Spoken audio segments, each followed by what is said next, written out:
his first NFL pass in 4 years, and they defeat a tough opponent in the Minnesota Vikings. Coach, how are you feeling?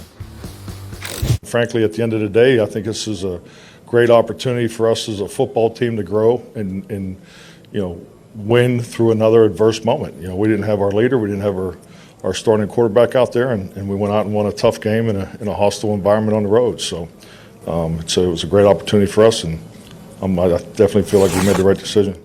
Michael, this is big. This is big. Are the Cowboys winning the Super Bowl? Let's just go there. And here again, what we worried about, we just got peace about. Our greatest pain, we just got a great peace about. The greatest pain was going to be what happened if something happens to Dak.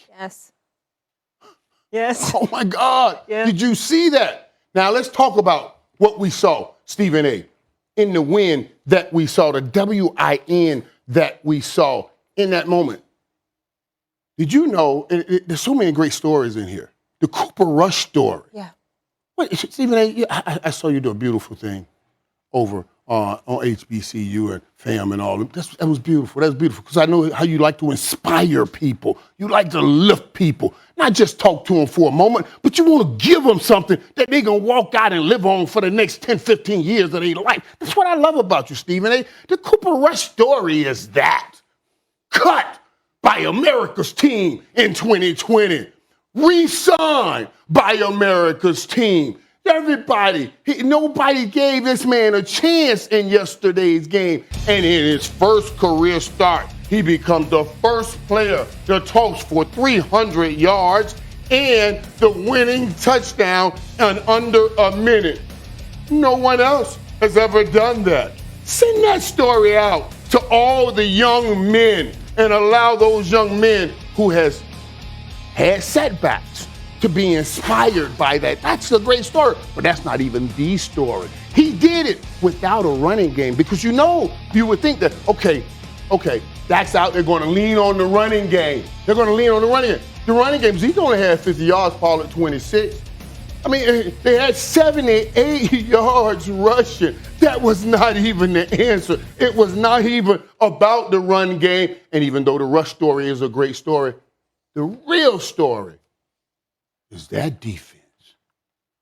Oh, my God. Did you see what that defense did? I mean, we know what we got on offense. We know you had two receivers go over 100 yards, two, with a backup quarterback. I think he was a backup to the backup, but he's a backup quarterback and went in and got it done. You saw offensive lineman go down, and they brought another lineman in, and they kept moving the train. That was important. Because going into that game, the Vikings had the most sacks, tied with the Chicago Bears for the most sacks. So it's not like they couldn't get to the quarterback, but the Dallas Cowboys took care of business, man. Mm-hmm. And as I said, that defense was the key to everything. Didn't have any turnovers, but they held them. On every board you go in the NFL, it says right on the board, defensive goals is to hold the team under 17 points. You hold them under 17 points, you win. Yeah. The Dallas Cowboys defense did their job. And that's the story yesterday. Dallas Cowboys defense and Cooper Rush. Yeah. Stephen A., just go and give them love, man. And I want to give you this one last time offer. This is the one-time offer. You can take it right now, Stephen A. Before you give the offer. What's your offer? Are you saying that the Cowboys are going to win the Super Bowl? Stop. I told you that last week. This was affirmation and confirmation. People love. She just asked the question. I didn't hear the answer. I didn't hear the answer to the question. That's why I just wanted clarity. Go ahead. Go ahead. Absolutely, they're going to win. They're going to be at SoFi. Absolutely. They're going to be in LA. We're all going to be in LA. What one-time offer you going to make? All you've done to bring pain and hurt and shame to the Cowboys nation. This is it right here one time. Here's the bus. We have one seat. You denounce all your hate for the Cowboys right here, right now. You offer a love, you get down on one knee, and you ask Cowboy Nation to marry you. And we'll let you own this wagon. It's a one-time offer. And if you don't take it now, you will be in that cheerleading uniform cleaning my house. Are you finished? Finished? I forgot you made that bet. You will be in that cheerleading uniform cleaning my home, bro. We ain't getting no damn cheerleading. Oh, yes, we did. A maid outfit. Don't be maid outfit. A maid outfit. It's kind of similar. No. It's a little skirt.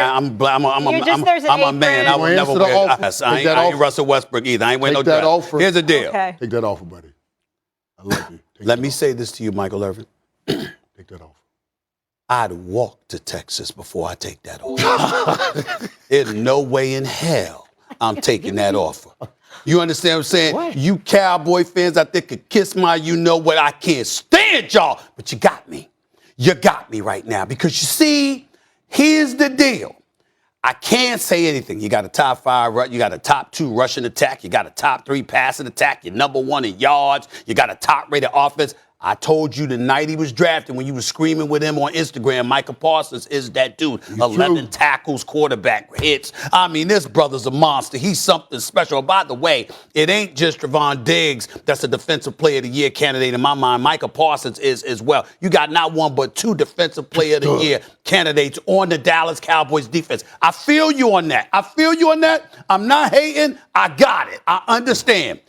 I listened to you bloviate that nonsensical stuff that you threw. I'm going to ask a question before I get a bit further, okay? Are the Green Bay Packers going to be in the playoffs? Yes, they are. Are the Los Angeles Rams going to be in the playoffs? Yes, they are. Are the Tampa Bay Buccaneers going to be in the playoffs? Yes, they are. Okay? So we got those 3. Are the Arizona Cardinals going to be in the playoffs? Yes, they are. Okay, that's 4 teams, okay? Yeah. At least 4 teams, okay? Where am I going with this? I watched this dude, and I just want to say on the airwaves, on the national airwaves, Kirk Cousins is useless. I'm done with him. And I'm going to tell you something. Let me tell you why. Let me tell you why, Molly and Playmaker. Typical and true to form, he got numbers.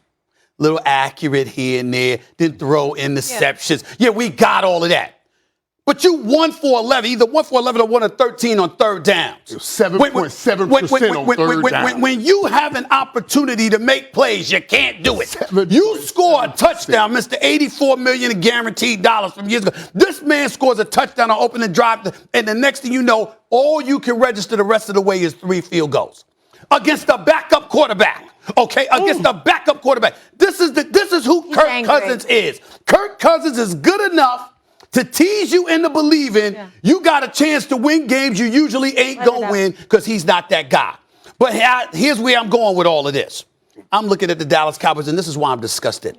Because, see, I despise Cowboy fans. This is cathartic for you. I despise Cowboy fans. Yeah. I don't consider you a Cowboy fan because you're a 3-time Super Bowl champion for the Cowboys. So you ain't a fan. Even though you're a fan, you're not really a fan. You know you got credentials. These Cowboy fans, how about them Cowboys of black, white, Hispanic, old, young? I mean, everything, it doesn't matter.